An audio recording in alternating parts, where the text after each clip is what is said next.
Welcome. This is M&M Healing Touch. I trust you guys are having a good day today, just as we are. A few days back, we made a video that was on what we can drink during our fasting window. And prior to that, we made a general video on intermittent fasting. Now, the link to those two videos are in the description box below. If you haven't seen them, take a look. I'm sure you'll find those interesting. If you've already subscribed, thank you for your support. If you're new to the channel, please hit that subscribe button and click on the bell icon so we can let you know when we have the videos released. If you like what you see, give us a thumbs up and share this with your friends. I'm sure they will thank you someday for it. Today we're going to talk about another query that we had received on intermittent fasting, entitled, "What am I doing wrong with my fast?" So before we tackle that, I just want to clear the air and say that there is no way that you can do something wrong with your fast. What it is that every person is different, and what necessarily works for one is not the same results that you would get with another.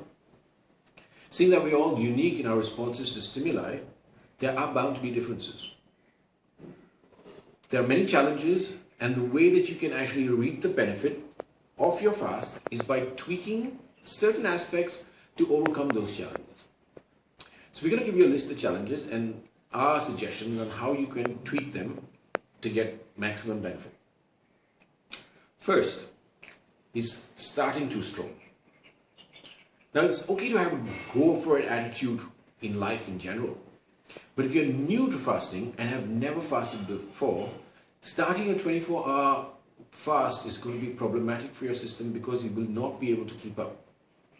You see, the body works in that is being conditioned over a certain period of time to react and deal with certain circumstances. When you change those circumstances suddenly, the body needs time to adapt and comply. So if you have been training yourself to eat every 3 or 4 hours and then suddenly give it a 24-hour fast, your body's not going to be able to hold up.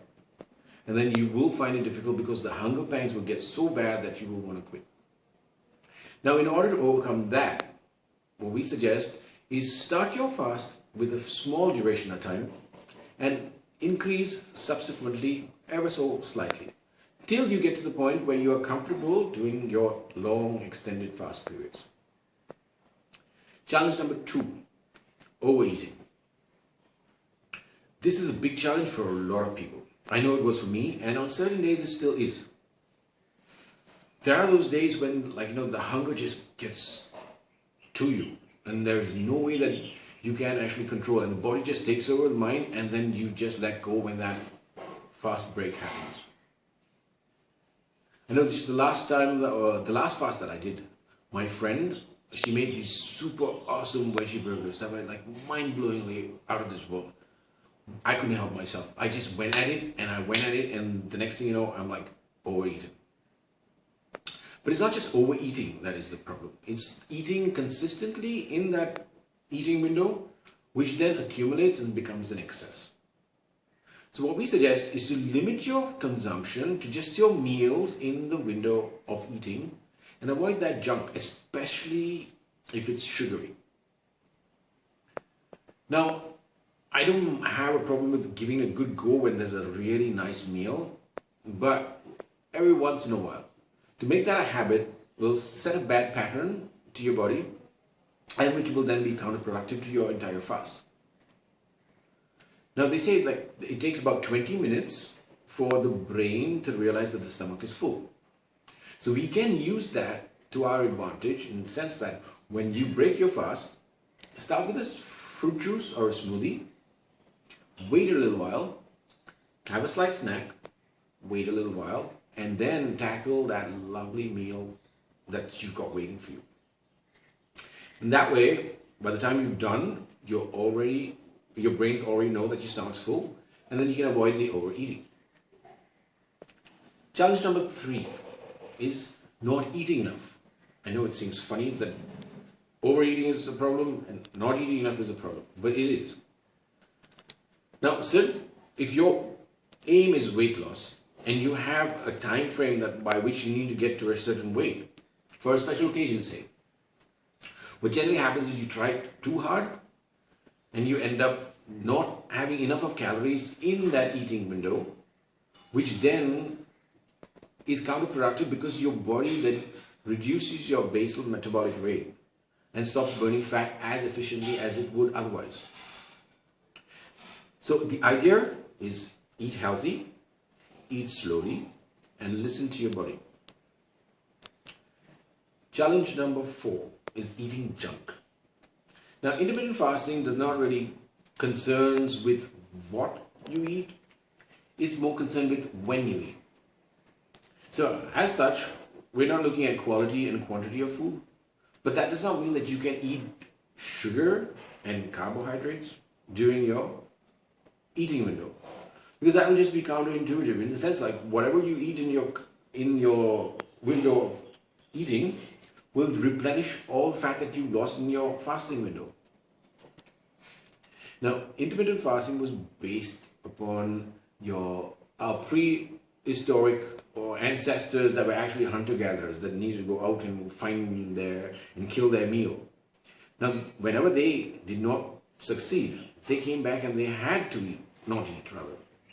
They didn't come back to cakes and sodas. So do we must not actually resort to that.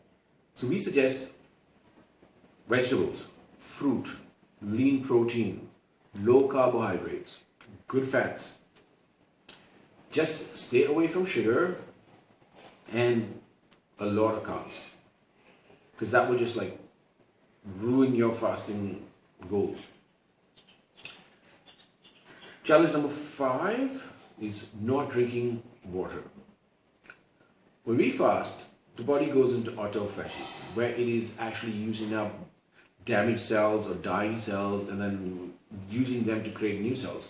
And in the process, it's like flushing out toxins. So in order to flush out toxins, water is a prerequisite. Now 20% of our water comes in from the food that we eat. So when you're fasting, you're already short 20%. And if you're not drinking enough, that makes it more. Not having water tends to get you dehydrated. It will increase your hunger pangs. It will give you fasting headaches. And so it is necessary that you drink enough water, because there is even a possibility of getting kidney stones if you're short on water. So make sure that you're drinking twice as much on a fasting day as you would on a non-fasting day. Challenge number 6, limiting routine activity. Now, there is a mindset that says because you're fasting, you want to conserve energy and not do all the stuff that will generally have you expend energy. This is a psychological mind block that needs to be broken. Your perception is paramount in the way that your body deals with the stress that's imposed upon it. If you go with a mindset that you're trying to avoid activity because you're trying to conserve energy, your body will take a cue from your mindset and then start restricting its metabolism. So it will actually go into a conservative mode and then not burn as much fat as it would otherwise. So even on a fasting day, go out, play football, exercise, work like normal. It's just a lifestyle change. It's just that you're eating at different hours. This, I hope, will actually help you overcome all the challenges that you're facing in your fasting. If any of these tips help, comment in the comment section below. Let us know so that we can other people can actually view those and help themselves. That's all for us for today. Until next time, love, peace and light to you all.